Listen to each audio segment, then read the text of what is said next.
सवाल है तो वो 100 रुपये देता है तो हम वो 100 रुपये रिफंड कर देंगे अगर वो सवाल वास्तव में गलत निकला तो। यानी अब ऐसा हो गया है कि अब ये गलत सवाल खुद से ही नहीं पूछेंगे। तो ये एक चीज़ हुई। दूसरा इन्होंने कहा है कि हम इंफ्रास्ट्रक्चर पूरी कोशिश कर रहे हैं सुधार दें। एसएससी फेज एक्स में जो 53-55 हज़ार बच्चों के साथ गलत हुआ है इन्होंने लिस्ट बना ली है, उनके एग्जाम को रीशेड्यूल कर दिया है।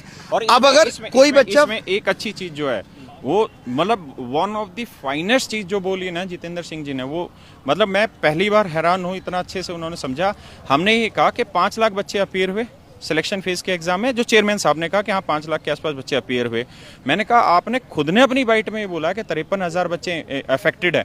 मैंने कहा ये बात मंत्री साहब ये खुद बोल रहे हैं, तो आप सोचो अफेक्टेड कितने होंगे। उन्होंने पूरी तरीके से इनको कहा कि ठीक है, इन्होंने 53,000 बोला, आपके पास और जितना डाटा है ना आप वो इनको दीजिए, जितने भी अफेक्टेड बच्चे हैं सबका रीशेड्यूल होगा, दोबारा से एग्जाम होगा। मुझे तो लोग बोल रहे हैं कि लल्लन टॉप में आपने बोला इससे बात हुई, इससे बात हुई, ये नहीं मिल रहे हैं।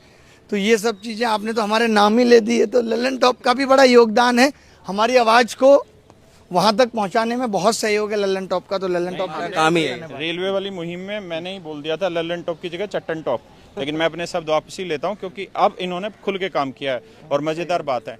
और सौरभ द्विवेदी जी ने तो ये भी कहा है कि हम ऑपरेशन रंगरूट रखेंगे कि रोज हम बेरोजगारों पे बात करेंगे। रंगरूट हमारा सेगमेंट है जिसपे हम युवाओं से जुड़े मुद्दों को उठाते हैं। रोज उठाओ यार, बहुत बुरी बुरी हालातों से युवा गुजर रहा है, बहुत बुरे हालातों में। चलिए ये बता दीजिए कि और क्या क्या बात हुई। जो सिलेक्शन ग्रेड पे बात कर दी, एसएससी को लेकर कुछ वादे हुए हैं, एग्जाम होगा कि रीशेड्यूल? एग्जाम होगा जो 14 अगस्त 13 अगस्त से जो सीजीएल का एग्जाम है, चेयरमैन साहब ने स्पष्ट रूप से कहा है कि हम एग्जाम कराएंगे। जबकि मैं